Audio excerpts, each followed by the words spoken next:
Maka Allah melihat segala yang dijadikannya itu sungguh amat baik.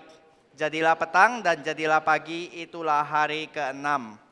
Kita melihat di sini ya, kalau kita membaca Kejadian pasal 1 atau pasal 2 gitu, seringkali ini menjadi pasal yang paling terkenal, tetapi juga yang paling disalah mengerti. Karena setiap kali kita orang Kristen baca Kejadian 1, pertanyaan selanjutnya adalah, apakah evolusi itu sesuai dengan Alkitab gitu.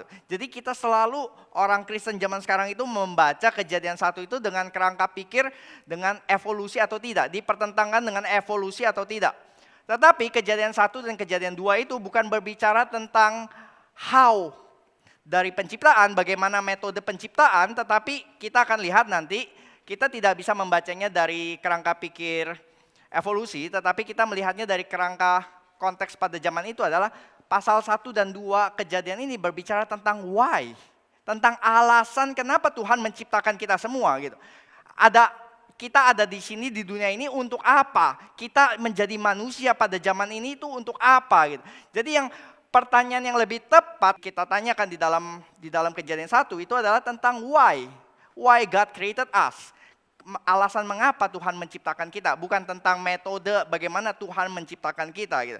Jadi motivasi Allah menciptakan itu lebih penting dibahas oleh Alkitab dibanding metodenya.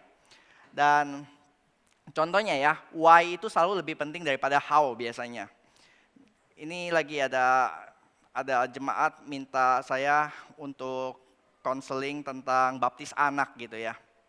Baptis anak, misalnya sebelum anak-anak bayi-bayi itu dibaptis gitu, biasanya jemaat akan dikasih tahu dulu, akan dikasih konseling oleh hamba Tuhan gitu. Kenapa sih harus ada ininya? Kan cuman baptis anak doang, kenapa mesti ketemuan dengan hamba Tuhan, dijelaskan dulu gitu. Karena pertama-tama kita mesti mengerti kenapa harus ada gini, untuk memberitahu kepada mereka why do they baptize their children. Alasan kenapa mereka baptiskan anak, itu motivasinya apa gitu. Itu yang lebih penting dibahas dibanding metodenya gitu. Bahkan orang tidak mengenal Kristus, orang yang tidak mengenal Tuhan pun itu bisa membesarkan anak dengan baik, dengan bijaksana gitu.